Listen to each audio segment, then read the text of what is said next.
যে সমস্ত কারণে মাদ্রাসা শিক্ষা জগতের সমস্ত শিক্ষার উপর প্রাধান্য পেয়েছে, অন্যান্য সকল প্রকার শিক্ষা থেকে মাদ্রাসা শিক্ষা হলো শ্রেষ্ঠ শিক্ষা। কিন্তু তার কারণগুলি আমাদের বোঝা দরকার। অন্যান্য সকল শিক্ষা থেকে মাদ্রাসা শিক্ষা শ্রেষ্ঠ কেন? এর অনেকগুলি কারণ আছে। সবগুলি কারণ একদিনে বলে শেষ করা যাবে। আজকের মতো আমি উদাহরণস্বরূপ একটা মাত্র কারণের উল্লেখ করি। সেটা হলো,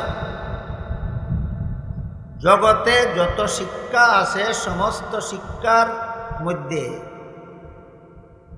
একমাত্র মাদ্রাসা শিক্ষা এমন একটা শিক্ষা যে শিক্ষা মানুষের অন্তরে একটা বিশ্বাস বদ্ধমূল করে দেয়। সেটা হলো, আমি যদি দুর্নীতি করি, আমি যদি জালিয়াতি করি, আমি যদি দুষ্কৃতি করি, আমি যদি সুদ খাই, ঘুষ খাই, মদ খাই, গাঞ্জা খাই, আমি যদি চুরি করি, ডাকাতি করি, আমি যদি মানুষকে জুলুম অত্যাচার করি, আমি যদি মানুষের সম্পদ অন্যায়ভাবে গ্রহণ করি, আর দুনিয়ার কোনো মানুষ যদি আমাকে ধরতে না পারে, তবুও শেষ বিচারের দিন আল্লাহর কাছে জবাব দিতে হবে। বুঝে থাকলে বলেন তো, আমার সকল অপকর্মের জন্য দুনিয়ার কেউ আমাকে ধরতে না পারলেও শেষ বিচারের দিন আল্লাহর কাছে কি জবাব দেব? এই অনুভূতি মানুষের অন্তরে জাগ্রত হয় কোন কোন শিক্ষার দ্বারা? একমাত্র মাদ্রাসা শিক্ষা। শেষ বিচারের দিন আল্লাহর কাছে কি জবাব দেব? এই অনুভূতি যার অন্তরে জাগ্রত হবে না, সে যত বড় শিক্ষিত হবে তত বড় দুর্নীতিবাজ হতে বাধ্য। কারণ শেষ বিচারের ভয় নাই, দুর্নীতি করতে কোনো চিন্তা নাই। শেষ বিচারের ভয় নাই, জালিয়াতি করতে কোনো চিন্তা নাই। শেষ বিচারের ভয় নাই, সুদ খাইতে, ঘুষ খাইতে, মদ খাইতে, গাঞ্জা খাইতে, চুরি করতে, ডাকাতি করতে, মানুষকে জুলুম অত্যাচার করতে, মানুষের সম্পদ আত্মসাৎ করতে কোনো চিন্তা ভাবনা নাই, যেহেতু শেষ বিচারের ভয় নাই। তাই শেষ বিচারের ভয় মানুষের অন্তরে জাগ্রত হয় একমাত্র কুরআন শিক্ষার দ্বারা, একমাত্র মাদ্রাসা শিক্ষার দ্বারা।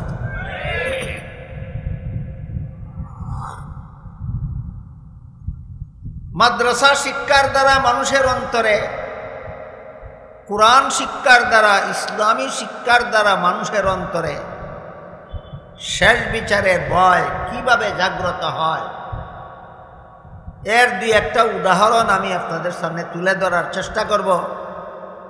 এর আগে, শেষ বিচারের ভয় যদি অন্তরে থাকে না, তাহলে যত বড় শিক্ষিত হবে তত বড় দুর্নীতিবাজ হবে। এর একটা উদাহরণ আগে দিই, শুনুন। যার অন্তরে শেষ বিচারের ভয় নাই, সে যত বড় শিক্ষিত হবে তত বড় দুর্নীতিবাজ হতে বাধ্য।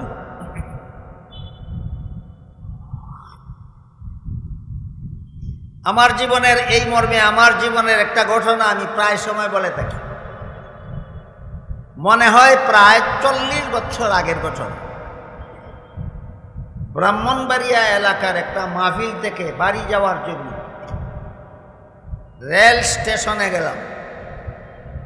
গিয়া দেখি গাড়ি ছেড়ে দেয়, টিকিট নেওয়ার সুযোগ নেই। টিকিট ছাড়াই গাড়িতে উঠলাম। টিকিট ছাড়া গাড়ি, যারা গাড়িতে ওঠে এদের কাছ থেকে ভাড়া নিয়ে টিকিট বানায় দেওয়ার জন্য সরকারি কর্মচারী নিযুক্ত থাকে। তখন ওই রেল কর্মচারীকে টিটি বলা হইতো, টিটি। আমি গাড়িতে উঠে টিটি সাহেবকে বললাম, টিটি সাহেব আমি টিকিট নিতে পারি নাই, আপনি আমাকে একটা টিকিট বানায় দেন এবং যা ভাড়া হয় আমার কাছ থেকে নিয়ে যান। তিনি বললেন টিকিট বানায় দেওয়া যাবে না। আমি বললাম এইটাই তো আপনার চাকরি, এই জন্যই সরকার আপনাকে বেতন দেয়, আমাকে টিকিট বানায় দেওয়ার জন্য। বানায় দেওয়া যাবে না কেন? তিনি বলেন টিকিট বানাইয়া দিলে শুধু ভাড়া দিলে হবে না, বিনা টিকিটে রেলগাড়িতে চড়ার জরিমানাও দিতে হবে। আমি বললাম ভাড়াও দেব, জরিমানাও দেব, তবুও টিকিট বানাইয়া দেব। ইনি বলেন হুজুর আপনার জরিমানা তো লাগবেই না, ভাড়াও সবটা লাগবে না। জরিমানা তো লাগবেই না, ভাড়াও সবটা লাগবে না, টিকিট ছাড়া যত মনে চায় আপনি আমাকে দিয়ে দেন। কি ছাড়া? আপনারা বলেন তো, টিকিট ছাড়া যদি আমি তাকে 10 টাকাও দেই, দেখি সরকারের তহবিলে যাবে না তার পকেটে থাকবে? নীতি না দুর্নীতি? এই লোকটা অশিক্ষিত ছিল, এই জন্য দুর্নীতি করছে, না শিক্ষিত? তাহলে এবার আপনাদের বলতে হবে শিক্ষিত লোকটা দুর্নীতি কেন, দুর্নীতি করলো কেন? সে যে শিক্ষা গ্রহণ করেছে ওই শিক্ষার মধ্যে আল্লাহর কাছে কি জবাব দেব এমন কথা নাই।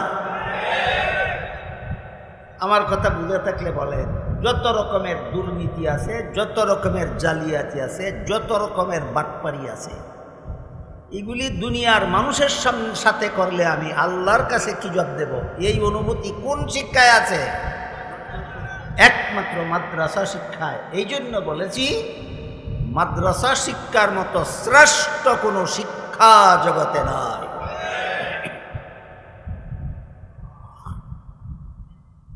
এখন উদাহরণ শুনেন, শেষ বিচারের ভয় যাদের অন্তরে আছে তারা যে দুর্নীতিবাজ হতে পারে না তার উদাহরণ। এটা হযরত উমর ফারুক রাদিয়াল্লাহু তাআলা আনহুর ঘটনা।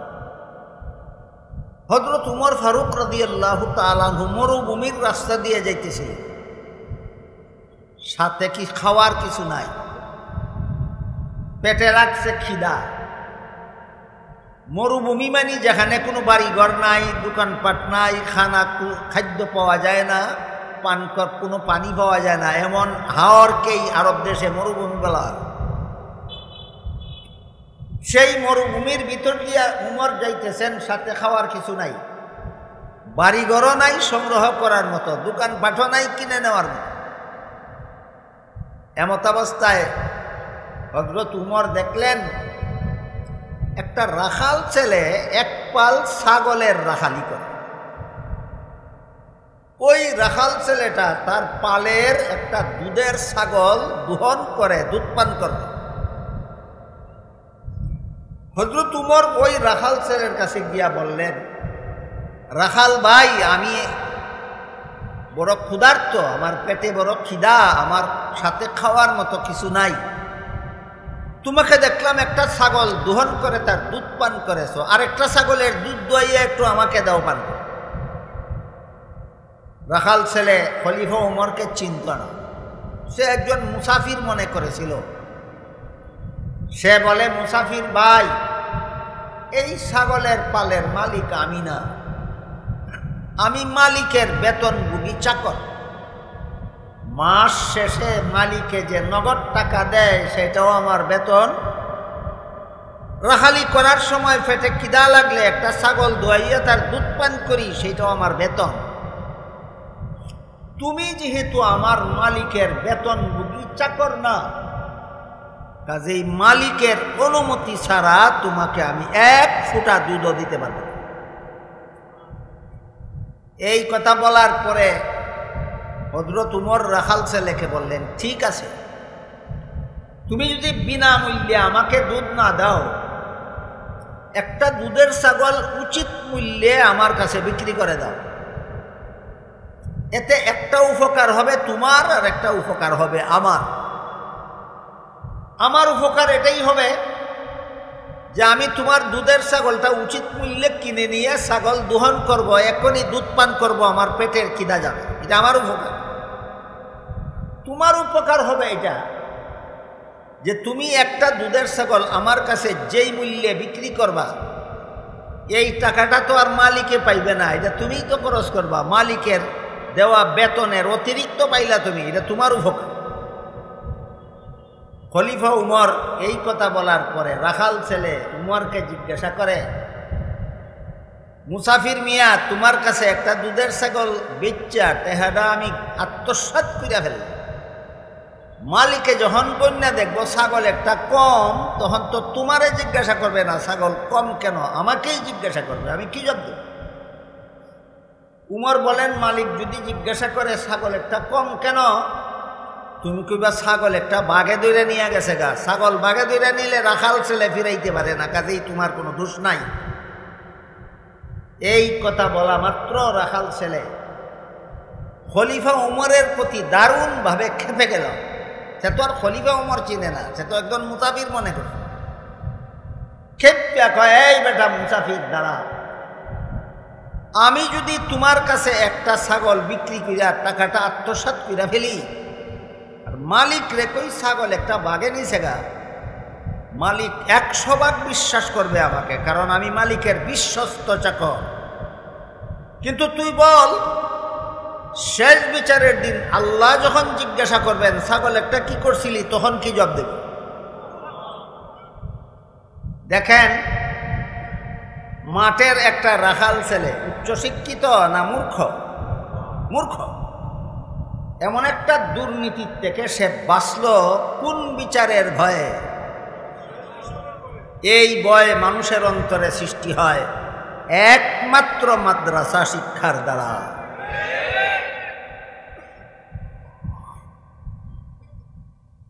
এরপরে মাদ্রাসা শিক্ষায় শিক্ষিতদের সাথে যাদের আত্মার সম্পর্ক থাকে,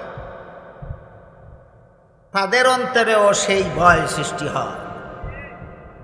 এবার সেই কথাটা শুনুন কিভাবে। হাদিস শরীফে রাসূল করিম সাল্লাল্লাহু আলাইহি ওয়াসাল্লাম বলেন, কুন আলিমান আও মুতাআল্লিমান আও মুস্তামিআন আও মুহিব্বান ওয়ালা তাকুন খামিসান ফাতাহলিক আও কামা ক্বালা আলাইহিস সালাতু ওয়াস সালাম। এর অর্থ হলো, রাসূল বলেন, হে আমার উম্মত, পরকালের চিরস্থায়ী জীবনে জাহান্নাম থেকে বাঁচার 4টা পথ আছে তোমার, 5 নম্বর কোনো পথ নাই। কি বলেছেন রাসূল? পরকালের চিরস্থায়ী জীবনে জাহান্নাম থেকে বাঁচার পথ আছে কটা? 5 নম্বর কোনো পথ নাই। রাসূল বলেন 4 পথের প্রথম পথ, জাহান্নাম থেকে বাঁচার 4টা পথের প্রথম পথ হলো তুমি আলেম হয়ে যাও। কই পড়লে আলেম হয়? বর্তমান দুনিয়াতে মাদ্রাসা ছাড়া আর কোনো প্রতিষ্ঠান নাই যেখানে লেখাপড়া করলে মুসলমানের সন্তান আলেম হতে পারে। একমাত্র মাদ্রাসা আছে বর্তমান দুনিয়ায় যেখানে যথারীতি লেখাপড়া করলে মুসলমানের সন্তান আলেম হতে পারে। রাসূল বলেন, তুমি আলেম হয়ে যাও, এটা তোমার জন্য জাহান্নাম থেকে বাঁচার 1 নম্বর পথ।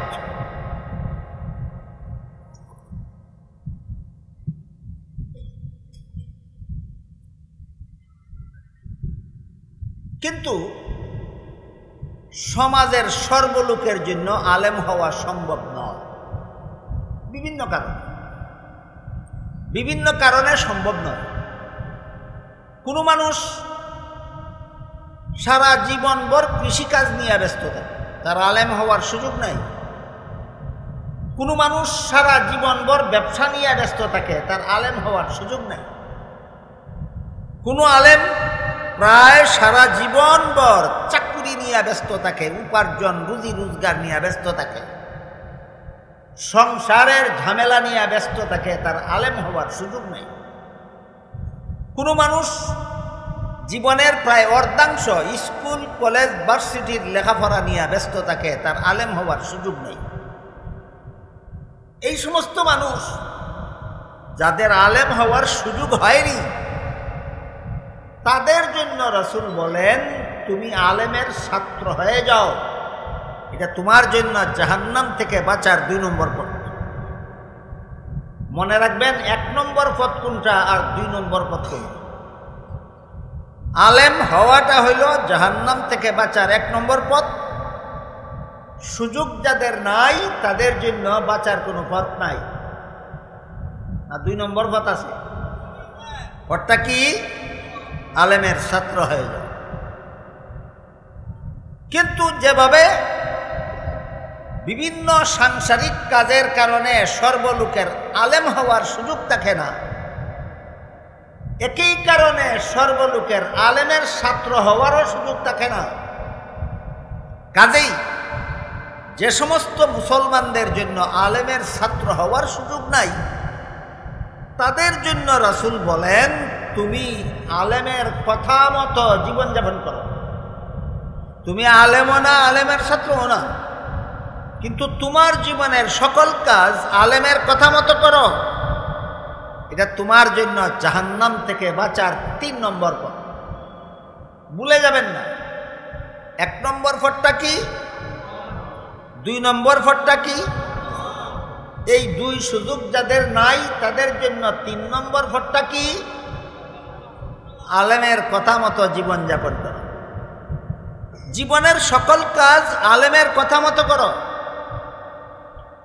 মানুষের জীবনে যত কাজ আছে সবগুলি প্রথমত 2 প্রকার। এক প্রকার কাজ আছে সংসারের কাজ, আর এক প্রকার কাজ আছে ধর্মের কাজ। সংসারের কাজগুলিও আলেমদের কথা মতো করো যদি জাহান্নাম থেকে বাঁচতে চাও। ধর্মের কাজগুলিও আলেমের কথা মতো করো যদি জাহান্নাম থেকে বাঁচতে চাও। আলেমের কথা মতো ধর্মের কাজ করব কেন? ধরুন ওযু করা ধর্মের কাজ, নামাজ পড়া ধর্মের কাজ, কুরআন তেলাওয়াত করা ধর্মের কাজ। আলেমের কথা মতো করব কেন? কারণ কিভাবে করলে শুদ্ধ হয় আর কিভাবে করলে ভুল হয় এটা আলেম ছাড়া কেউ জানে না। সুতরাং ওযু যদি শুদ্ধ ওযু করতে হয় তাহলে আলেমের কথা মতো ওযু করতে হবে। নামাজ যদি সহি শুদ্ধভাবে পড়তে হয় তাহলে আলেমের কথা মতো পড়তে হবে। কুরআন তেলাওয়াত যদি সহি শুদ্ধভাবে করতে হয় নিজের ইচ্ছা মতো করতে হবে, না আলেমের কথা মতো। হজ যদি সহি শুদ্ধভাবে করতে হয় নিজের ইচ্ছা মতে করলে হবে, না আলেমের কথা মতে। আমরা মনে রাখি ধর্মের কাজগুলি আলেমের কথা মতে করব কেন? কারণ ধর্মের কাজগুলি কিভাবে করলে শুদ্ধ হয় আর কিভাবে করলে ভুল হয় এটা আলেম ছাড়া কেউ জানে না। কাজে আমাদের জীবনের সমস্ত ধর্মীয় কাজ যদি শুদ্ধ হতে চাই তাহলে সবগুলি ধর্মের কাজ আলেমের কথা মতো করতে হবে। বাকি রইল সংসারের কাজ। যেমন ধরেন খাওয়া দাওয়া সংসারের কাজ, পেশাব পায়খানা করা সংসারের কাজ, ঘুমানি সংসারের কাজ, ব্যবসা বাণিজ্য করা সংসারের কাজ, স্কুল কলেজ ভার্সিটিতে পড়া সংসারের কাজ। এমনকি অনেকে মনে করেন রাজনীতি করাও সংসারের কাজ। এই সংসারের কাজগুলি আমরা আলেমের কথা মতো করব কেন? এর জবাব, সংসারের কোন কাজ কিভাবে করলে হালাল হয় আর কিভাবে করলে হারাম হয় সেটা আলেম ছাড়া কেউ জানে না।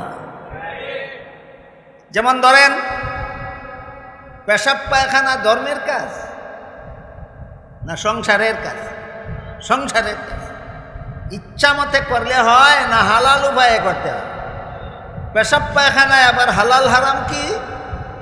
হাদিস শরীফে রাসূল করিম সাল্লাল্লাহু আলাইহি ওয়াসাল্লাম বলেন লা তাস্তাকবিলুল কিবলাতা ওয়া লা তাস্তাদবিরুহা, কিবলা সামনে নিয়ে পেশাব পায়খানা করা হারাম, কিবলাকে পিছন দিয়াও পেশাব পায়খানা করা হারাম।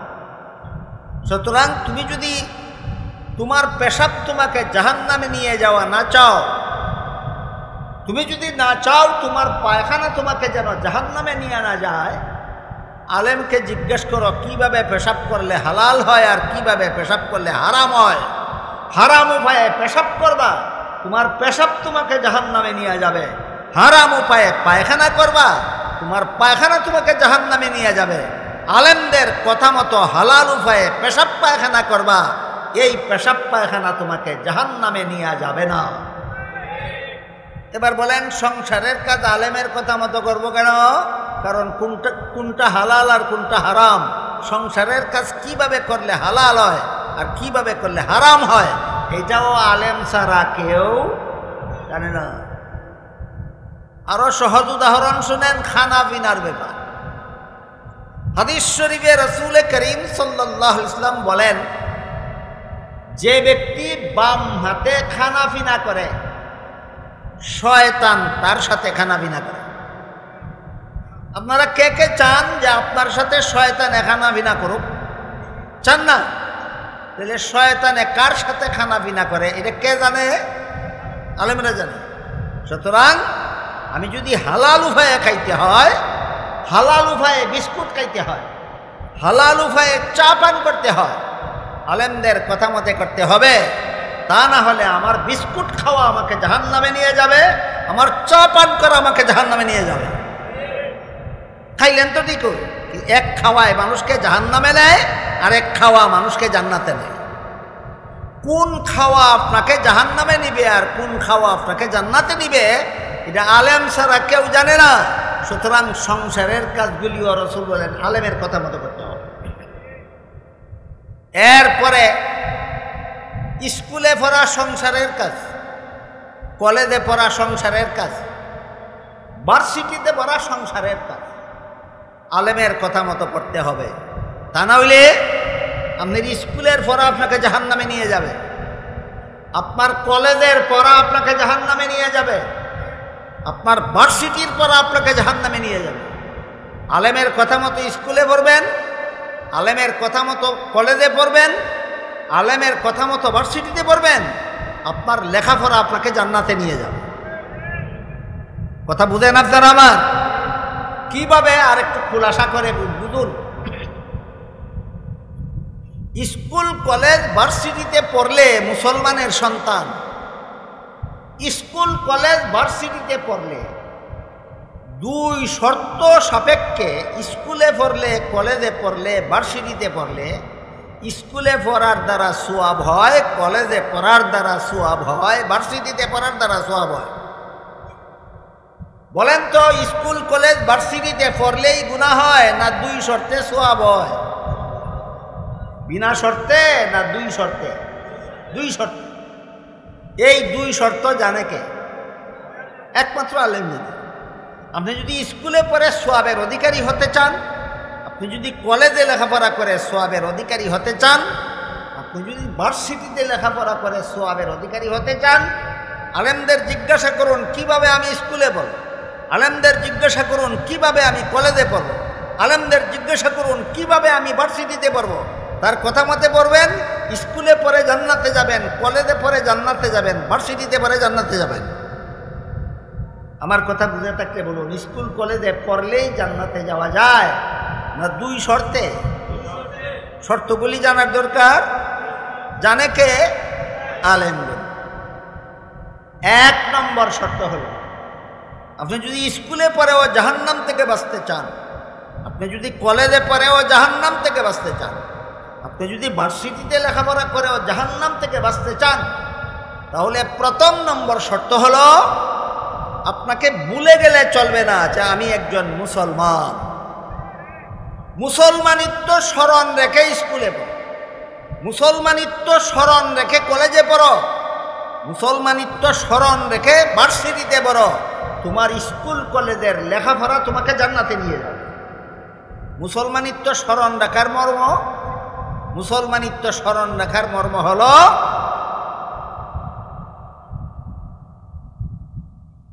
কলেমা বিশ্বাস করা, এটা ঈমান। স্কুলে পড়ো, কলেমার বিশ্বাস ঠিক রাখো। নামাজ জান্নাতের চাবি, স্কুলে পড়ো, জান্নাতের চাবি ঠিক রাখো। রোজা জাহান্নাম থেকে বাঁচার হাতিয়ার, ভার্সিটিতে বড় রোজা ঠিক রাখো। ঈমান ঠিক রাখিয়া নামাজ রোজা ইবাদত বন্দেগী ঠিক মতো কইরা স্কুলে পড়ো, কলেজে পড়ো, ভার্সিটিতে পড়ো, তোমার লেখাপড়া তোমাকে জান্নাতে নিয়ে যাবে। এখন যদি স্কুলে পড়তে গিয়া নামাজ পড়ব দূরের কথা, নামাজ শিখেই না, স্কুলে পড়তে গিয়া রোজা শিখেই না, স্কুলে পড়তে গিয়া ঈমান আকীদা শিখেই না, বলেন তার এই পড়া হালাল না হারাম? এই পড়া তাকে জান্নাতে নেবে না জাহান্নামে নেবে? সুতরাং আমার কথা বুঝে থাকলে বলেন, স্কুলে পড়লেই জাহান্নামে যাইবে না মুসলমানি সাইরা দিয়া স্কুলে পড়লে? মুসলমানি সাইরা দিয়া স্কুলে পড়লে তোমার এই পড়া তোমাকে জাহান্নামে নিয়ে যাবে। কাজেই কোনো মুসলমানের সন্তান যদি স্কুল কলেজে ফিরে জাহান্নাম থেকে বাঁচতে চায়, আলেমের কথা মতেই পড়তে হবে, আলেমের কথা মতেই পড়তে হবে। আমার কথা বুঝে থাকলে বলেন তো, আমাদের দেশে যত প্রাইমারি স্কুল আছে, যত হাই স্কুল আছে, যত কলেজ ভার্সিটি আছে, আমার জানা মতে একটা প্রতিষ্ঠানেও না কোনো প্রাইমারি স্কুলে, না কোনো হাই স্কুলে, না কোনো কলেজে, না কোনো ভার্সিটিতে মুসলমানের যত ছেলেমেয়েরা লেখাপড়া করে এদেরকে নামাজি বানাবার কোনো ব্যবস্থা না। তাইলে আমাদের দেশের স্কুল কলেজের লেখাপড়াটা এই পড়া জান্নাতে যাওয়ার ব্যবস্থা মতে সাজানো হয়েছে না জাহান্নামে যাওয়ার ব্যবস্থা মতো সাজানো হয়েছে? সাজাইল কারা? এবার শুনুন, আমাদের দেশের স্কুল কলেজ ভার্সিটির সিলেবাস তৈরি করার জন্য যে সমস্ত লোকের হাতে দায়িত্ব দেওয়া হয়, এরা সুপরিকল্পিতভাবে এমন একটা সিলেবাস তৈরি করে দেয়, যেই সিলেবাস নিয়ে লেখাপড়া করলে মুসলমানের সন্তান লতিফ সিদ্দিকী হতে পারে, যেই সিলেবাস নিয়ে লেখাপড়া করলে মুসলমানের সন্তান ডক্টর আহমদ শরীফ হতে পারে, যেই সিলেবাস নিয়ে লেখাপড়া করলে মুসলমানের সন্তান তসলিমা নাসরিন হতে পারে। আমি এদেরকে মানুষ বলি না, আমি এদেরকে বলি মানুষরূপী জানোয়ার। অশিক্ষিত হওয়ার কারণে, শিক্ষিত হওয়া সত্ত্বেও ডক্টর আহমদ শরীফ ডক্টর উপাধি লাভ করেছে অশিক্ষিত হওয়ার কারণে। তসলিমা নাসরিন MBBS ডাক্তার হয়েছিল বাংলাদেশে থাকাকালে অশিক্ষিত হওয়ার কারণে না শিক্ষিত? কিন্তু এদেরকে আমি মানুষ বলি না, এদেরকে বলি মানুষরূপী জানোয়ার। কোন ব্যবস্থার কারণে? শিক্ষা ব্যবস্থার কারণে। আমাদের দেশের জাগতিক শিক্ষা প্রতিষ্ঠানগুলির সিলেবাস তৈরি করার জন্য যাদের হাতে দায়িত্ব দেওয়া হয়, এরা পরিকল্পিতভাবেই এমন একটা নাস্তিক্যবাদী শিক্ষা ব্যবস্থা প্রণয়ন করে, যেই শিক্ষা ব্যবস্থা নিয়ে লেখাপড়া করলে মুসলমানের সন্তান নাস্তিক মুরতাদ হয়ে যায়। আপনারা অনেকেরই জানা থাকার কথা যে ডক্টর আহমদ শরীফ মানুষ নয় কেন, জানোয়ার কেন? তসলিমা নাসরিন মানুষ নয় কেন, জানোয়ার কেন? হয়তো অনেকেই জানেন। যদি কেউ না জানেন, যারা জানেন না তাদের জানার জন্য বলি, ডক্টর আহমদ শরীফকে আমি মানুষরূপী জানোয়ার বললাম কেন? তসলিমা নাসরিনকে আমি মানুষরূপী জানোয়ার বললাম কেন? একটু খুলাসা বোঝার চেষ্টা করুন। ডক্টর আহমদ শরীফ মরণের আগে ওসিয়ত করে গেছিল যে আমি মরলে পরে আমার লাশকে গোসল দিবা না, কাফন পরাইবা না, জানাজা পড়বা না, গুরুস্থানে দাফন করবা না, হাসপাতালে দান করে দিবা। মরলে পরে লাশরে গোসল দেয়, কাফন পরায়, জানাজা পড়ে, গুরুস্থানে দাফন করে, ধর্মান্ধরা। আমি ধর্মান্ধ নই, আমি আলোকিত। ধর্মান্ধ যে একটা শব্দ, এটা নাস্তিকদের পরিভাষা, মুসলমানদের পরিভাষা নয়। এরা ধর্মকে অন্ধকার বলে, ধর্মহীনতাকে আলো বলে। এই নীতির ভিত্তিতে ডক্টর আহমদ শরীফ ওসিয়ত করেছিল, ধর্মান্ধদের কাম লাশকে গোসল দেওয়া, কাফন ফরানি, জানাজা ফরা, কবরে দাফন করা। ধর্মান্ধরা বিশ্বাস করে কবরে দাফন করলে মুনকার নাকির ফিরিস্তার সওয়াল জবাব হয়, জবাব দিতে পারলে কবরে জান্নাতের সুখ শান্তি পাওয়া যায়, আর জবাব দিতে না পারলে কবরে জাহান্নামের শাস্তি ভোগ করতে হয়। এক সময় কবর থেকে জীবিত হয়ে হাসরের মাঠে দাঁড়াতে হবে, জীবনের সকল কাজের হিসাব দিতে হবে। দিতে পারলে জান্নাত লাভ করা যাবে, দিতে না পারলে জাহান্নামে যেতে হবে। সবগুলি মিথ্যা কথা। মুনকার নাকির বলতে কিছু নাই, সওয়াল জবাব বলতে কিছু নাই, আযাব গজব বলতে কিছু নাই, পরকাল বলতে কিছু নাই, জান্নাত জাহান্নাম বলতে কিছু নাই, আল্লাহ বিল্লাহ বলতে কিছু নাই।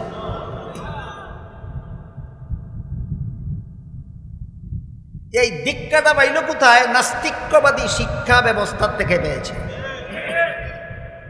তার ওসিয়ত মতোই তার মরা পচা গলা লাশ হাসপাতালে দান করে দেওয়া হয়েছে।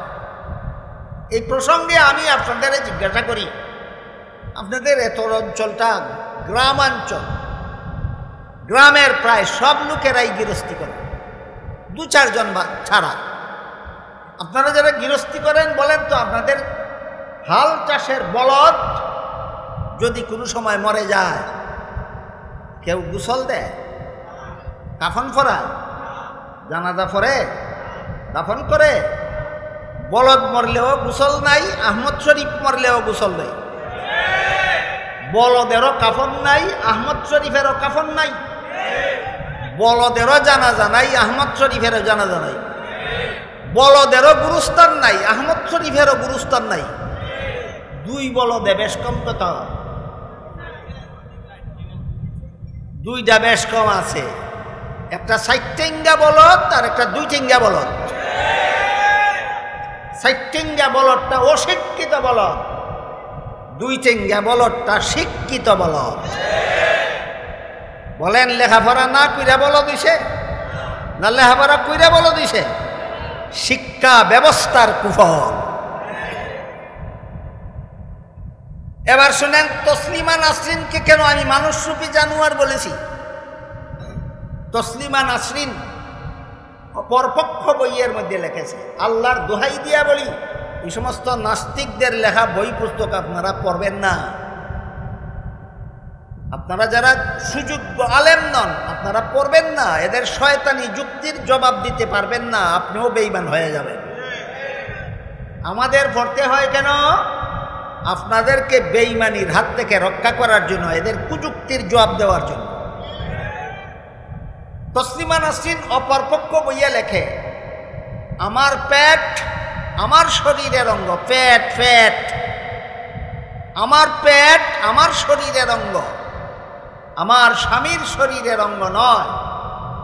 কাজেই স্বামীর অধিকার নাই তার ইচ্ছা মতো আমার পেটে বাচ্চা জন্ম দেওয়া। আমি কোন পুরুষের কাছ থেকে আমার পেটে বাচ্চা নেব না নেব সেটা আমার অধিকার। একটা পুরুষকে স্বামী বানাইয়া তার বাচ্চা পেটে নেবে না, যার কাছ থেকে মনে চায় তার কাছ থেকে বাচ্চা পেটে নেবে। আমি আপনাদের জিজ্ঞেস করি, এমন পেট মানুষের হয় না এমন পেট কুত্তিরও থাকে? কুত্তি একটা কুত্তারে স্বামী বানাইয়া বাচ্চা নেয় না, যে কুত্তার কাছ থেকে মনে চায় সেই কুত্তার কাছ থেকেই নেয়। বুঝা থাকলে বলেন, তসলিমার ফেটে আর কুত্তির ফেটে ব্যবধান কত? তাইলে এই 2 কুত্তির মধ্যে পার্থক্য 2টা, একটা 60 টিঙ্গা কুত্তি, একটা 2 টিঙ্গা কুত্তি। একটা অশিক্ষিত কুত্তি আর একটা শিক্ষিত কুত্তি। সুতরাং এই ধরনের লেখাপড়া স্কুল কলেজ ভার্সিটির মুসলমান ছাত্র ছাত্রীদেরকে জাহান্নাম থেকে বাঁচাবে না, যারা লেখাপড়া করিয়া এদের মতো জানোয়ার হয়। এই জন্য স্কুলে পড়েও যদি আপনি জাহান্নাম থেকে বাঁচতে চান, কলেজে লেখাপড়া করেও যদি জাহান্নাম থেকে বাঁচতে চান, ভার্সিটিতে লেখাপড়া করেও যদি জাহান্নাম থেকে বাঁচতে চান, মুসলমানি বিসর্জন দিয়া লেখাপড়া করবেন না মুসলমানি রক্ষা করিয়া? 1 নম্বর শর্ত। মুসলমানি রক্ষা করিয়া স্কুলে পড়ো, পইরাও তুমি ব্যস্তে যাইবা। মুসলমানি রক্ষা করিয়া কলেজে পড়ো, কলেজে পড়াও জান্নাতে যাইবা। মুসলমানি রক্ষা করিয়া তুমি ভার্সিটিতে পড়ো, ভার্সিটিতে পড়াও তুমি জান্নাতে যাইবা। 1 নম্বর শর্তের আলোচনা হইল যে 2 শর্তে স্কুল কলেজ ভার্সিটিতে পড়লেও জান্নাতে যাওয়া যায়। এর মধ্যে 1 নম্বর শর্তটা কি? মুসলমানি ভুইলা গিয়া না মুসলমানি ঠিক রাখিয়া?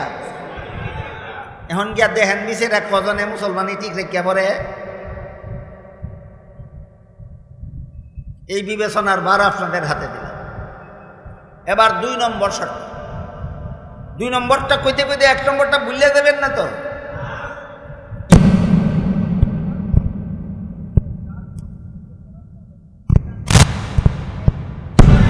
এক নম্বর শর্তটা কি?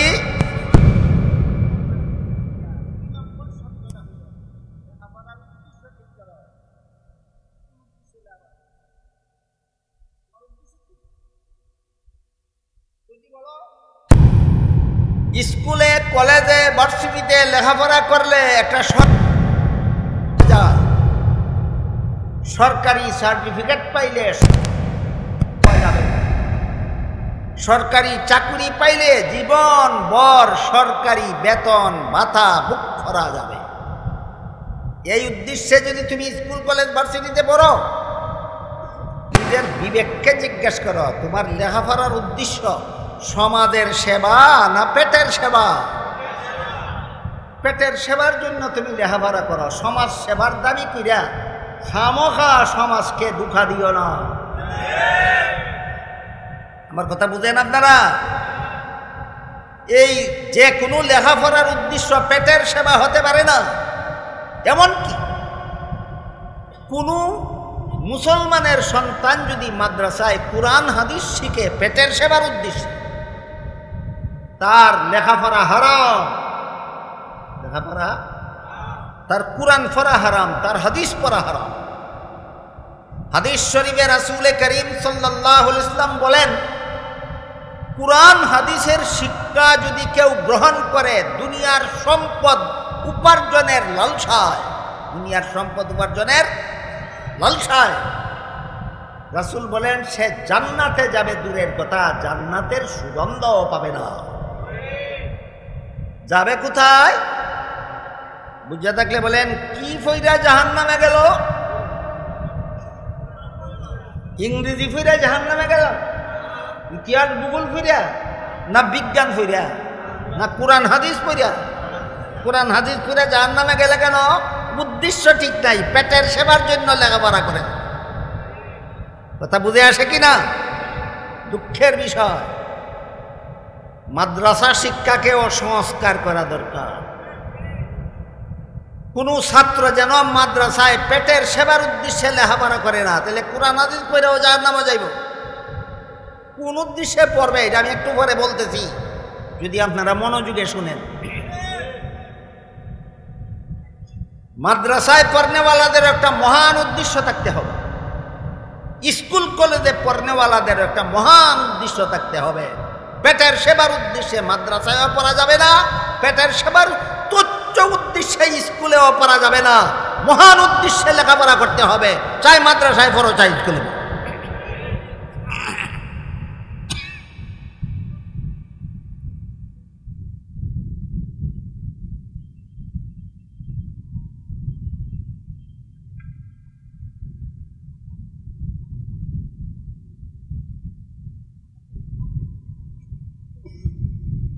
মাদ্রাসায় পড়ার উদ্দেশ্যটা কি হবে? আল্লাহ পাক রব্বুল আলামিন পবিত্র কোরআনে বলেন, ওয়ালিয়ুনজিরু কওমাহুম ইযা রাজাউ ইলাইহিম লাআল্লাহুম ইয়াহযারুন। মর্ম হলো, যারা মাদ্রাসায় পড়ে এরাও সমাজ সেবার মহান উদ্দেশ্যে পড়তে হবে। যারা স্কুলে পড়ে তারাও সমাজ সেবার মহান উদ্দেশ্যে পড়তে হবে। উভয় পড়ার উদ্দেশ্য একটা, সমাজ সেবা। উভয় সেবার উদ্দেশ্য, উভয় পড়ার উদ্দেশ্য একটা, সমাজ সেবা। তবে মাদ্রাসা পড়ার সমাজ সেবার ধরন একরকম, আর স্কুলে পড়ার সমাজ সেবার ধরন অন্যরকম। মাদ্রাসায় পড়ার সমাজ সেবাটা কি, তার রূপরেখা বর্ণনা করে আল্লাহ বলেন, মাদ্রাসায় যারা পড়বে এরা জাতিকে জাহান্নাম থেকে বাঁচার পথ দেখাবার উদ্দেশ্যে পড়বে। মাদ্রাসা পড়ার সমাজ সেবার ধরন, মাদ্রাসায় যারা পড়বে পেটের সেবার উদ্দেশ্যে পড়বে না সমাজকে জাহান্নাম থেকে বাঁচার পথ দেখাবার উদ্দেশ্যে পড়বে? বলবেন না কোনোদিন। যারা সমাজকে জাহান্নাম থেকে বাঁচার পথ দেখাবার উদ্দেশ্যে মাদ্রাসায় পড়ে এদেরকে নায়েবে নবী ওয়ারাসাতুল আম্বিয়া বলা হয়, এদেরকে নবীগণের উত্তরাধিকারী বলা হয়।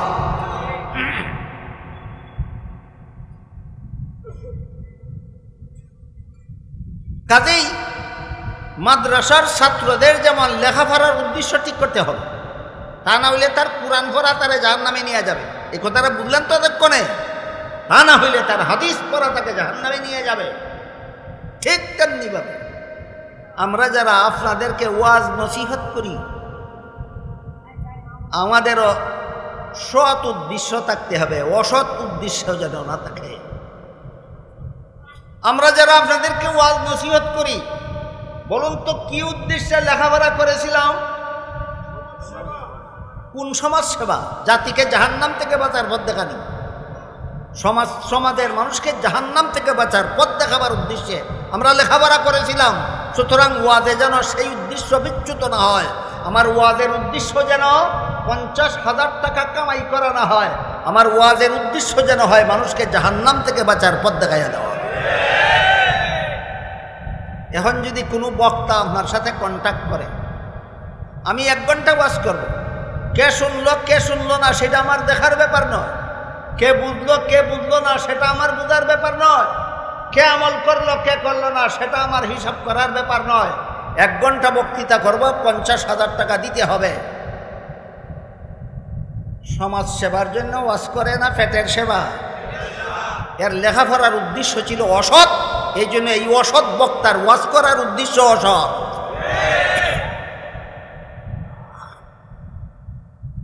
ছাত্র জীবনে যারা লেখাপড়ার উদ্দেশ্য মহান উদ্দেশ্য ঠিক করতে পারে না, কর্মজীবনেও এরা কর্মজীবনের মহান উদ্দেশ্য সঠিক সাব্যস্ত করতে পারে না। যারা লেখাপড়া করে জাতিকে জাহান্নাম থেকে বাঁচার পথ দেখাবার জন্য, পেট পালার জন্য নয়, তারা ওয়াজও করে জাতিকে জাহান্নাম থেকে বাঁচার পথ দেখাবার জন্য, পেট পালার জন্য নয়। এবার যাই স্কুলের লেখাপড়ার উদ্দেশ্য। মাদ্রাসায় লেখাপড়ার উদ্দেশ্য বুঝলেন? মনে থাকবে কি উদ্দেশ্য? পেটের সেবা না জাতির সেবা? ক্ষুদ্রতম না বৃহত্তম? বৃহত্তম সেবা মানে জাহান্নাম থেকে বাঁচার পথ দেখানি, বৃহত্তম সেবা। স্কুল কলেজ ভার্সিটিতে লেখাপড়ার উদ্দেশ্য সমাজ সেবা, মানব সেবা, কিন্তু সেটা বৃহত্তম সেবা হতে পারে না, সেটা হয় ক্ষুদ্রতম সেবা। এবার ক্ষুদ্রতম সেবার রূপরেখা শুনেন।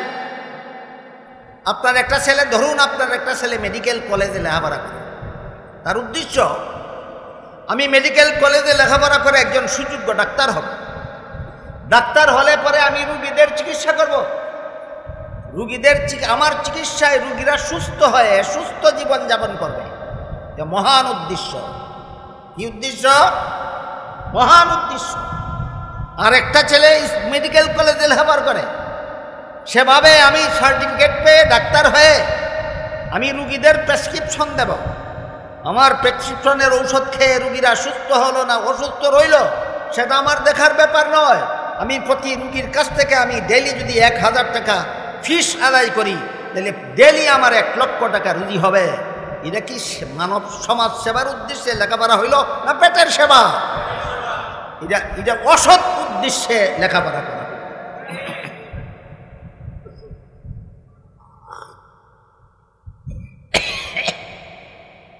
এই জন্য মুফাসসিরিনে কেরাম তাফসীরের কিতাবে লিখেছেন, কোন উদ্দেশ্যে স্কুলে কলেজে ভার্সিটিতে লেখাপড়া করলে সওয়াব হয়? উদ্দেশ্য হলো মানব সেবা, পেটের সেবা নয়।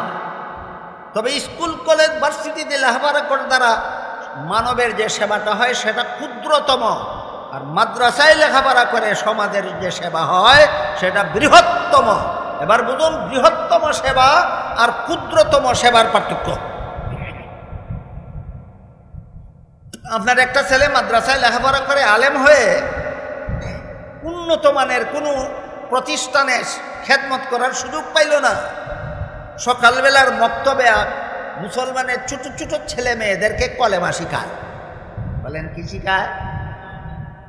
কুরআন হাদিস পড়ায় না মুসলমানের বাচ্চাদেরকে কলেমা শিখায়? এর চেয়ে ছোট কোনো সেবা এই লাইনে নাই। যে সবচেয়ে ছোট সেবা কলেমা শিক্ষা দেওয়া। এই কলেমা শিক্ষা দেওয়ার সুফল কত বড়! হাদিস শরীফে রাসূল করিম সাল্লাল্লাহু আলাইহি ওয়াসাল্লাম বলেন, যেই ব্যক্তি কলেমায় বিশ্বাসী হবে সে চিরস্থায়ী জাহান্নামী হবে না। তাহলে কলেমা শিক্ষা দেওয়ার সুফল ক্ষণস্থায়ী না চিরস্থায়ী? এটা হলো বৃহত্তম মানব সেবা। আর আপনার ছেলে মেডিকেল কলেজে লেখাপড়া করে MBBS ডাক্তার হয়ে রোগীদের চিকিৎসা করেন, এই চিকিৎসার দ্বারা রোগীরা জান্নাতে চলে যাবে না দুনিয়াতে সুস্থ জীবন যাপন করবে? চিরস্থায়ী না ক্ষণস্থায়ী? আমার কথা বুঝে থাকলে বলুন। মাদ্রাসা শিক্ষার সমাজ সেবা আর স্কুল শিক্ষার সমাজ সেবায় বেশ কম আসেনি। মাদ্রাসা শিক্ষার সমাজ সেবার সুফল চিরস্থায়ী, স্কুল কলেজ ভার্সিটির লেখাপড়ার সমাজ সেবার সুফল ক্ষণস্থায়ী, আকাশ পাতাল ব্যবধান। যারা চিরস্থায়ী সুফলজনক সমাজ সেবা করে, যারা আপনাদের ছেলে মেয়েদেরকে কলেমা কালাম শিক্ষা দেয়, উযু গোসল শিক্ষা দেয়, পাক নাফাক শিক্ষা দেয়, কুরআন হাদিস শিক্ষা দেয়, এদেরকে 1 মাস পরে বেতন ভাতা দেওয়া হয় 3000, 4000, 5000, 6000 টাকা। যারা সংসার চালান তারা বলুন 6000 টাকা মাসিক ইনকামের দ্বারা সংসার চলবে দূরের কথা, নুন মশলা কেনার পয়সা হয় না। এরা পেটে পাথর বেঁধে যে মহান উদ্দেশ্যে লেখাপড়া করেছিল সেই সাধনায় ব্রত থাকে। আমার বেতনে আমার সংসার চলে কিনা সেটা দেখার ব্যাপার নয়, মুসলমানের সন্তানকে জাহান্নাম থেকে বাঁচার পথ দেখাতে পারলাম কিনা সেটা আমার আসল ব্যাপার। দেখেন কত বড় কত বড় মহান উদ্দেশ্য নিয়ে এরা দ্বীনের খেদমত করে। আপনার ছেলে মেয়েকে 1 মাস পর্যন্ত কলেমা শিক্ষা দিয়া মাস শেষে কত হইল? 6000। এবার আলে আসেন MBBS ডাক্তার সাহেবের, তিনি বৃহত্তম সমাজ সেবা করেন না ক্ষুদ্রতম সমাজ সেবা? ডেলি অন্তত 1000 টাকা পকেটে আসে কিনা? আসে না? ডেলি 1000 তো বলাই চলে না, অন্তত 20-30 হাজার টাকা পকেটে আসে। 20-30 হাজার টাকা ডেলি পকেটে আসে। ডেলি 20-30 হাজার টাকা পকেটে আসে, অথচ সেবাটা ক্ষুদ্রতম। আর এদের মাস শেষে 5000 টাকা বেতন পায়, যার দ্বারা সংসার চলে না, কিন্তু সেবাটা বৃহত্তম।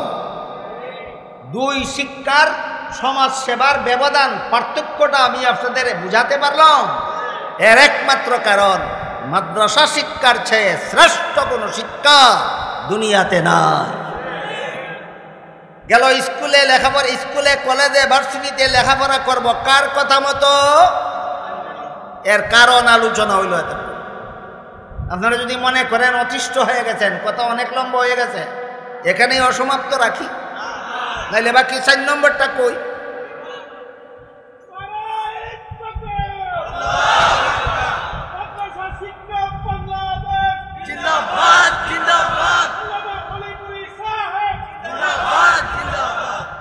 এবার শুনেন, আপনারা যারা রাজনীতি করেন, কোনো না কোনো রাজনৈতিক দল করেন, যদি মনে করেন এটা সংসারের কাজ, এইটাও করতে হবে আলেমদের কথা মতো। আগেই বলেছি সংসারের কাজ আলেমদের কথা মতো করব কেন? কারণ কিভাবে করলে হালাল হয় আর কিভাবে করলে হারাম হয় সেটা আলেম ছাড়া কেউ জানে না। স্কুল কলেজে কিভাবে করলে হালাল হয় আর কিভাবে করলে হারাম হয় কে জানে? ঠিক তেমনিভাবে রাজনীতিকে যদি আপনি সংসারের কাজ মনে করেন, আলেমের কথা মতো করতে হবে। কারণ কিভাবে রাজনীতি করলে হালাল হয় আর কিভাবে রাজনীতি করলে হারাম হয় এটাও আলেম ছাড়া কেউ জানে না। যারা যারা রাজনীতি করেন তাদের মনে এই মুহূর্তে প্রশ্ন জাগতে পারে, তাইলে হুজুর বলেন কিভাবে রাজনীতি করলে হালাল হয় আর কিভাবে করলে হারাম হয়? অবশ্যই সুস্পষ্ট সমাধান ইসলামে আছে, কিভাবে রাজনীতি করলে হালাল হয় আর কিভাবে রাজনীতি করলে হারাম হয়। যারা রাজনীতি করেন কান পেতে শুনুন।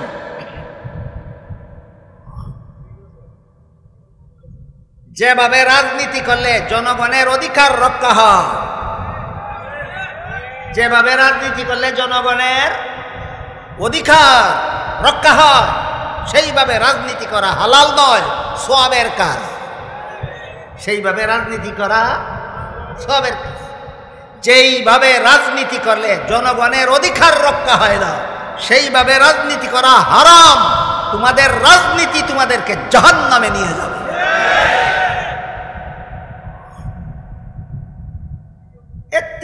এর থেকে সুজা ভাষা আমি জানি না, বুঝলেন কিনা? সংসারের যত কাজ আছে সবগুলি আলেমদের কথা মতো করবো কেন? কিভাবে করলে হালাল হয় আর কিভাবে করলে হারাম হয় আলেম ছাড়া কেউ বলতে পারলেন না, তো বুঝলেনটা কি? আমি তো মাঝে মধ্যে পরীক্ষা করি, কঠিন কথা বারবার বলি, তারপর জিজ্ঞাসা করি, দু চার জনেও যদি বলতে পারে মনে সান্ত্বনা পাই যে আমি বুঝাতে পেরেছি। বলেন তো সংসারের কাজ আলেমের কথা মতো করবো কেন? কিভাবে করলে হালাল হয় আর কিভাবে করলে হারাম হয় সেটা আলেম ছাড়া কেউ জানে না। স্কুল কলেজে কিভাবে পড়লে হালাল হয় দুই শর্ত মতো। রাজনীতি কিভাবে করলে হালাল হয় জনগণের অধিকার রক্ষা করে। রাজনীতি কিভাবে করলে হালাল হয় জনগণের অধিকার রক্ষা করে। এখন যদি কেউ প্রশ্ন করে জনগণের অধিকার কয়টা এবং কি কি, করতেই পারে না। আমি যদি জবাব দিতে যাই অনেকেই বলবে হুজুরে ওয়াজের ভিতরে রাজনীতি করে আলেছে। দরকার নাই, দরকার নাই। ওয়াজকে আমার রাজনীতি বানাবার দরকার নাই। কারো যদি একান্তই জানতে হয় জনগণের অধিকার ইসলামের বিধান মতো জনগণের অধিকার কয়টা এবং কি কি, ব্যক্তিগতভাবে আমার সাথে দেখা করে জেনে নেবে। আমি এখানে বলবো না, বললেই কিছু লোকে বলবে হুজুরে ওয়াজের নামে রাজনীতি করছে।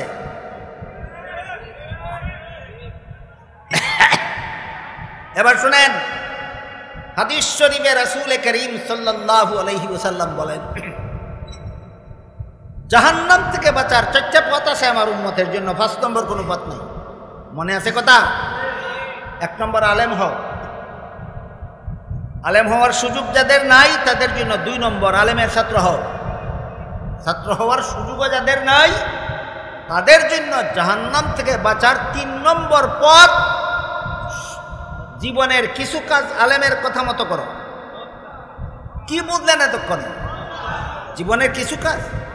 আপনি বিয়ে করবেন, কিভাবে বিয়ে করলে হালাল হয়, কিভাবে বিয়ে করলে হারাম হয় আপনি জানেন না, আলেমরা জানে। তা আলেমের কথা মতো বিয়ে করতে হবে, তা না হইলে আপনার বিয়ে আপনাকে জাহান্নামে নিয়ে যাবে। আলেমের কথা মতো ব্যবসা করতে হবে, তা না হলে আপনার ব্যবসা আপনাকে জাহান্নামে নিয়ে যাবে। আলেমের কথা মতো চাকরি করতে হবে, তা না হলে আপনার চাকরি আপনাকে জাহান্নামে নিয়ে যাবে।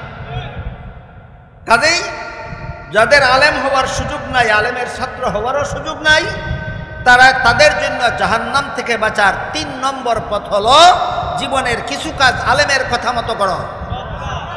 সব কাজ যদি বলেছেন আমি বিশ্বাস করলাম আপনাদেরকে আমি কথাটা বুঝাতে পেরেছি।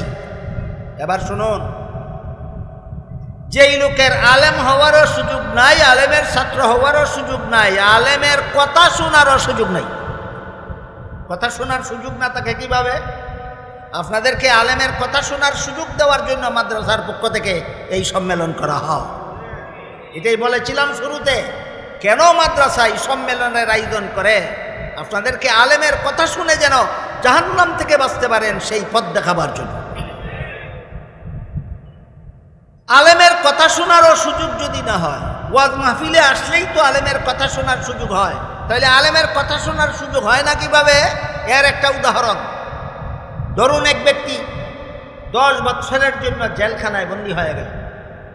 20 বছরের জন্য জেলখানায় বন্দী হয়ে গেল, এক ব্যক্তি আজীবনের জন্য জেলখানায় বন্দী হয়ে গেল, ওয়াজ মাহফিলে আসতেও পারে না, আলেমের কথা শোনারও সুযোগ পায় না। একটা উদাহরণ দিলাম। এই লোকটা জাহান্নাম থেকে বাঁচবে কিভাবে?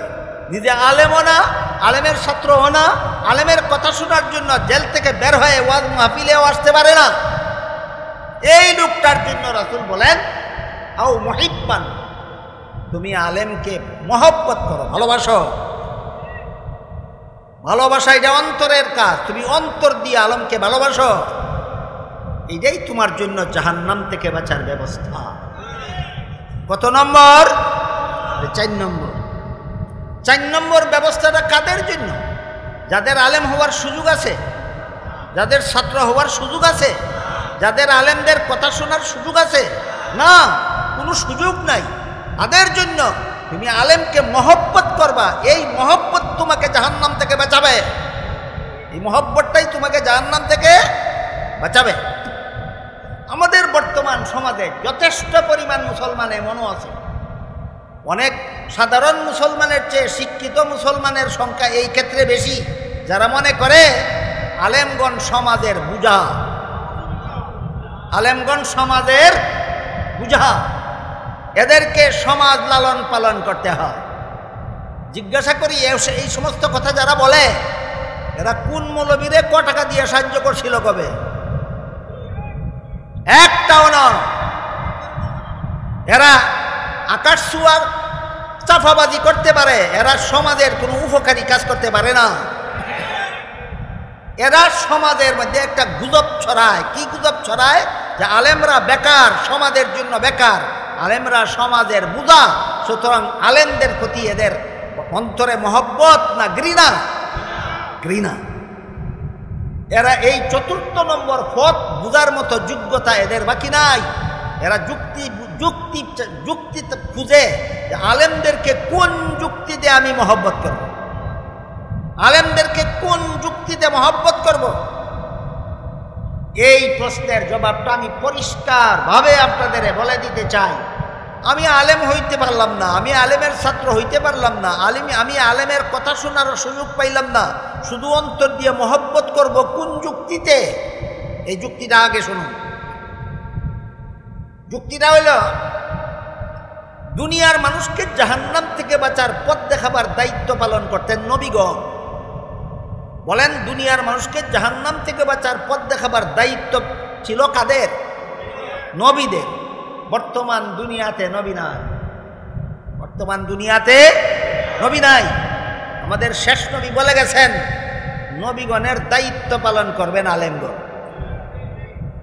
কাজেই আলেমগণ নবীগণের দায়িত্ব পালন করেন। আলেমগণ কার দায়িত্ব পালন করেন? নবীগণের। নবীগণের দায়িত্ব ছিল দুনিয়ার মানুষকে জাহান্নাম থেকে বাঁচার পথ দেখাও। যেই দুনিয়াতে নবী নাই, সেই দুনিয়াতে একমাত্র আলেমগণ নবীগণের এই গুরু দায়িত্ব পালন করে। এবার আমি আপনাদের যুক্তিটা বলি। একটা ছেলে তার মায়ের গর্ভে থাকা অবস্থায় তার বাবা মারা গেল, হয় না এমন? এই ছেলেটার জন্ম হইয়া বাবার চেহারাও দেখতে পাইল না। এতিম ছেলেটাকে লেখাপড়া করাইল তার চাচা, লেখাপড়া শিখাইল চাচা, মানুষ রূপে গইরা তুলল চাচা। বলেন তো, সন্তানকে লালন পালন করিয়া লেখাপড়া শিক্ষা দিয়া মানুষ বানানি আসলে কার কাজ? কইরা দিল কে? কার কাজ কে কইরা দিল? এই ছেলেটাকে যদি কোনো বুদ্ধিমান মুরব্বী বলে, তুমি তোমার চাচাকেই বাবার মতো সম্মান করবা, যদি বলে, এই কথা বলার পিছনে কোনো যুক্তি আছে কিনা? কি যুক্তি? তোমার চাচা তোমারে বাপের কাম কইরা দিছে, যেই চাচা বাপের কাম কইরা দিছে, এই চাচারে বাপের মতো সম্মান করবা। ঠিক তেমনি ভাবে রাসূল করিম সাল্লাল্লাহু আলাইহি ওয়াসাল্লাম নবীগণের দায়িত্ব আলেমগণকে অর্পণ করে গেছেন। নবীগণ দুনিয়াতে থাকতে নবীগণের দায়িত্ব ছিল দুনিয়ার মানুষকে জাহান্নাম থেকে বাঁচার পথ দেখাও। যেই দুনিয়াতে নবী নাই, এই গুরু দায়িত্ব আলেমগণ পালন করেন। বর্তমান দুনিয়াতে যদি একজন আলেমও থাকতেন না, আপনারা কেউ জাহান্নাম থেকে বাঁচার পথ পেতেন না। সবাইকে জাহান্নামে যেতে হতো। আপনাদেরকে জাহান্নাম থেকে বাঁচার পথ দেখাবার দায়িত্বশীল বর্তমান দুনিয়াতে কোনো নবী নয়, একমাত্র আলেমগণ। এই জন্য আলেমগণকে নবীগণের মতো মহব্বত করা ফরজ, অযৌক্তিকভাবে না, যুক্তিসঙ্গত, যুক্তিসঙ্গত। এবার আমি শেষ কথাটা বলতে চাই। রাসূল বলেছেন এই 4টা পথ ছাড়া আমার উম্মতের জাহান্নাম থেকে বাঁচার 5 নম্বর কোনো পথ নাই। তুমি যদি আলেমও না হও, আলেমের ছাত্রও না হও, আলেমের কথাও না শুনো, আলেমকে মহব্বত না করো, তাহলে তোমার কপালে ধ্বংস ছাড়া আর কিছু না। কাজেই জাহান্নাম থেকে বাঁচার সর্বশেষ পথটা রাসূল কি বলেছেন? আলেমকে মহব্বত করো, এটি তোমার জন্য জাহান্নাম থেকে বাঁচার পথ। এর একটা উদাহরণ দিয়ে আজকের কথা শেষ করি।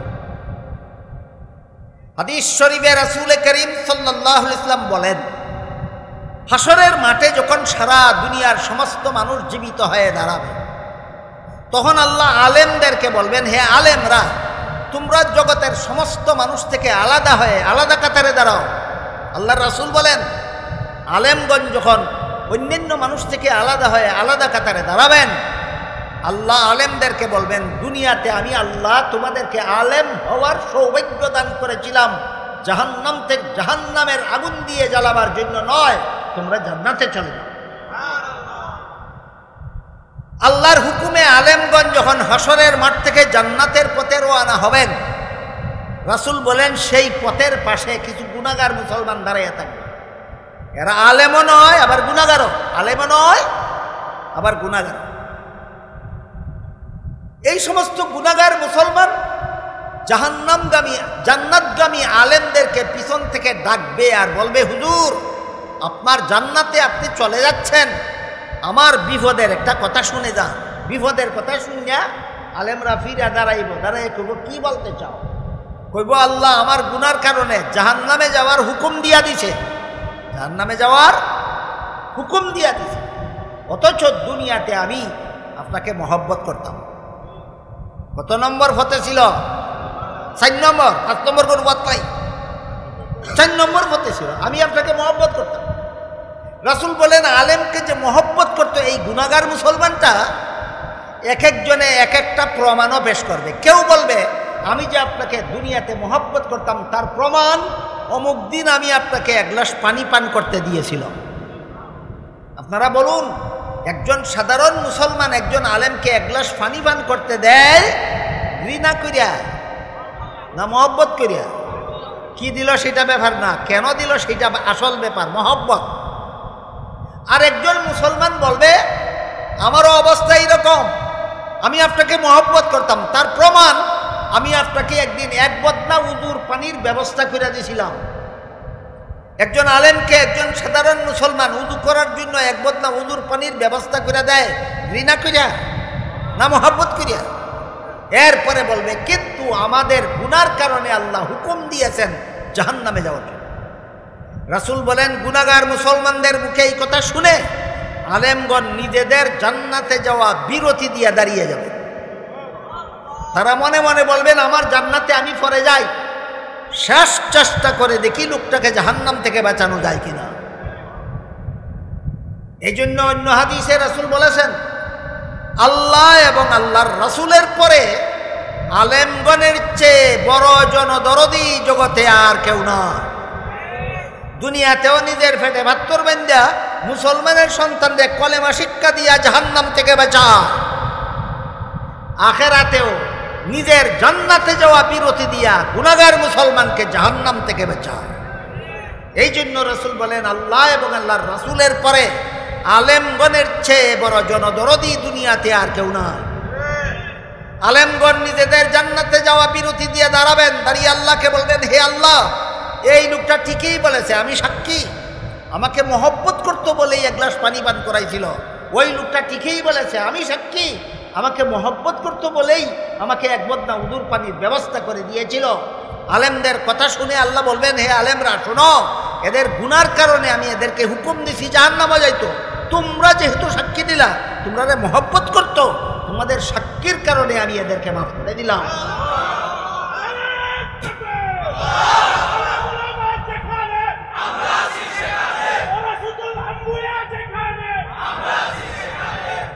তাহলে কথা বুঝে থাকলে বলুন, এরা কত নম্বর পথে জান্নাতে গেল? রাসূল বলেন এ ছাড়া 5 নম্বর আর কোনো পথ না। তুমি যদি আলেমও না হও, আলেমের ছাত্রও না হও, আলেমের কথাও না শুনো, আলেমকে মহব্বত করতেও না পারো, তোমার কপালে জাহান্নাম ছাড়া আর কিছু নাই।